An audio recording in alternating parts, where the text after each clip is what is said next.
ಬದುಕಿದ್ರೆ ಈ ದೇಶದಲ್ಲಿ ಸಮಾನತೆ ಪರ ಇನ್ನೊಂದಷ್ಟು ಹೋರಾಟಗಳು ನಡೀತಾ ಇದ್ದು ಸಮಾನತೆಯ ಸಮಾಜ ನಿರ್ಮಾಣ ಮಾಡಲಿಕ್ಕೆ ಸಾಧ್ಯ ಆಗ್ತಿತ್ತು.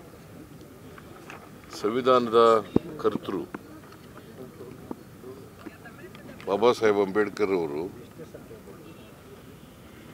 ಈ ನಮ್ಮ ದೇಶದ ಸಂವಿಧಾನವನ್ನು ಭಾಳ ಶ್ರಮವಹಿಸಿ ಅನೇಕ ದೇಶಗಳ ಸಂವಿಧಾನವನ್ನು ಅಧ್ಯಯನ ಮಾಡಿ ಭಾರತದ ಸಾಮಾಜಿಕ ವ್ಯವಸ್ಥೆಗೆ ರಾಜಕೀಯ ವ್ಯವಸ್ಥೆಗೆ ಎಂಥ ಸಂವಿಧಾನ ಬೇಕು ಅಂತಕ್ಕಂಥದ್ದನ್ನು ಅವರು ನಿರ್ಮಾಣ ಮಾಡಿದ್ರು. ಆ ಸಂವಿಧಾನದಲ್ಲಿ ಬಹುಶಃ ಸಮಾಜದ ಹಕ್ಕನ್ನು ಸಂವಿಧಾನದಲ್ಲೇ ಕೊಟ್ಟಿರ್ತಕ್ಕಂಥದ್ದು, ಸಾಮಾಜಿಕ ನ್ಯಾಯದ ಹಕ್ಕನ್ನು ಸಂವಿಧಾನದಲ್ಲೇ ಕೊಟ್ಟಿರ್ತಕ್ಕಂಥದ್ದು, ಮತ್ತು ಅಸಮಾನತೆಯನ್ನು ತೊಡೆದಾಕ್ತಕ್ಕಂಥದ್ದು.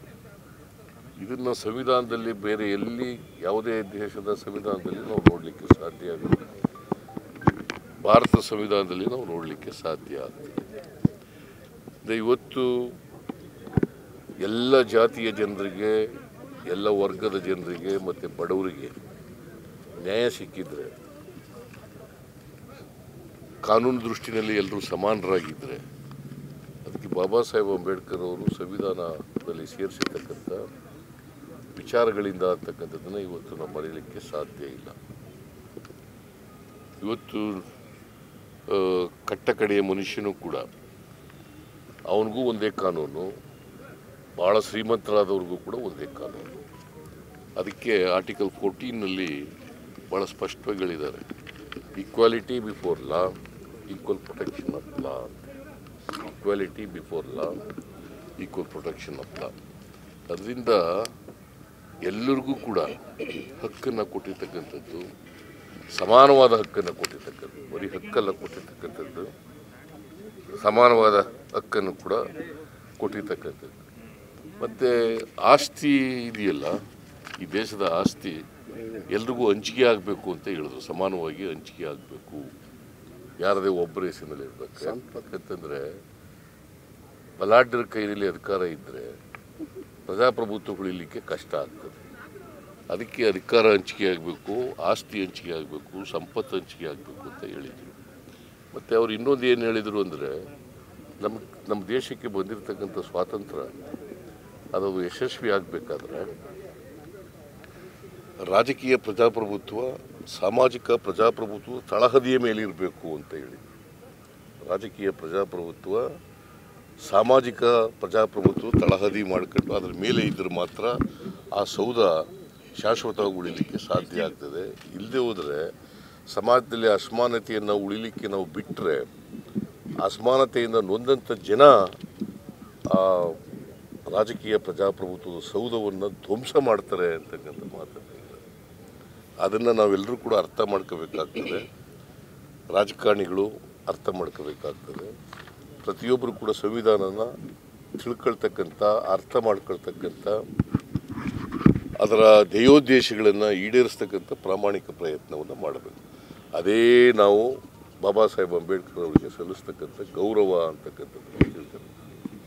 ಸೊ ಅದರಿಂದ ಬಾಬಾ ಸಾಹೇಬ್ ಅಂಬೇಡ್ಕರ್ ಅವರನ್ನು ನಾವು ಎಷ್ಟು ನೆನೆದರೂ ಕೂಡ ಕಡಿಮೆನೇ, ಎಷ್ಟು ಗೌರವ ಸಲ್ಲಿಸಿದ್ರು ಕೂಡ ಕಡಿಮೆನೇ.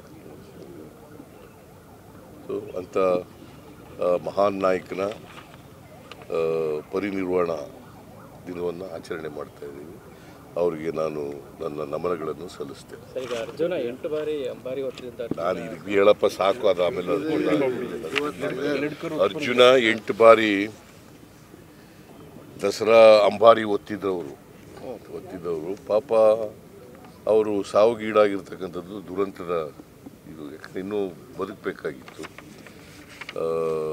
ಅದನ್ನು ಇನ್ನೊಂದು ಆನೆ ಹಿಡಿಲಿಕ್ಕೆ ಹೋಗಿ ಇದನ್ನು ಉಪಯೋಗಿಸಿರ್ತಕ್ಕಂಥದ್ದು. ಮತ್ತು ಅದ್ರ ಬಗ್ಗೆ ಇನ್ನೂ ಕೂಡ ತನಿಖೆ ಮಾಡಿ ಅಂತ ಹೇಳಿದ್ದೀನಿ ನಾನು. ಅದ್ರ ಬಗ್ಗೆ ಸಂಪೂರ್ಣ ವಿಚಾರ ಬಂದ ಮೇಲೆ ಪ್ರಸ್ತಾಪ ಮಾಡ್ತೀನಿ. ಆದರೆ ಅರ್ಜುನ ಆನೆ ಇದೆಯಲ್ಲ, ಅದನ್ನು ಸಕಲೇಶಪುರದಲ್ಲಿ ಎಲ್ಲಿ ಪ್ರಾಣ ಕಳ್ಕತ್ತು ಅಲ್ಲಿ ಒಂದು ಸ್ಮಾರಕ ಮಾಡಬೇಕು. ಮತ್ತು ಅದು ಹೆಗ್ಗಡದೇವನಕೋಟೆ ತಾಲೂಕು ಅಲ್ಲೂ ಕೂಡ ಒಂದು ಸ್ಮಾರಕ ಮಾಡಬೇಕು ಅಂತ ಹೇಳಿ. ಸರ್, ಈ ಹೆಣ್ಣು ಭ್ರೂಣ ಹತ್ಯೆಗೆ ಸಂಬಂಧಪಟ್ಟಾಗೆ ಸರ್ ಅದ್ರ ವಿಡಿಯೋಗಳು ಕೂಡ ಬಹಿರಂಗ ಆಗಿದೆ. ಸುವರ್ಣ ನ್ಯೂಸ್ ಅದ್ರ ಬಗ್ಗೆ ರಹಸ್ಯ ಕಾರ್ಯಾಚರಣೆ ನಡೆಸಿ ಅದ್ರ ಬಗ್ಗೆ ಎಂಕ್ವೈರಿ ನಡೀತಾ ಇದೆ. ಎಂಕ್ವೈರಿ ಮಾಡಿಸ್ತೀವಿ. ಅದರ ಎಂಕ್ವೈರಿ ಆಗಿ CID ಎಂಕ್ವೈರಿ ನಡೀತಾ ಇದೆ.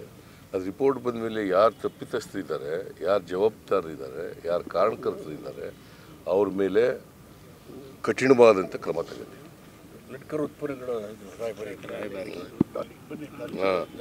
ಈಗ ಲಿಡ್ಕರ್ ಸಂಸ್ಥೆ ಉತ್ಪನ್ನಗಳಿದಾವಲ್ಲ, ಲಿಡ್ಕರ್ ಸಂಸ್ಥೆ ಅದರ ಉತ್ಪನ್ನಗಳಿಗೆ ಖ್ಯಾತ ನಟ ಡಾಲಿ ಧನಂಜಯ ಅವರನ್ನು ಪ್ರದರ್ಶನ ಉಸ್ತುವಾರಿಯಾಗಿ ರಾಯಭಾರಿಯಾಗಿ ಮಾಡಿದ್ದೀವಿ.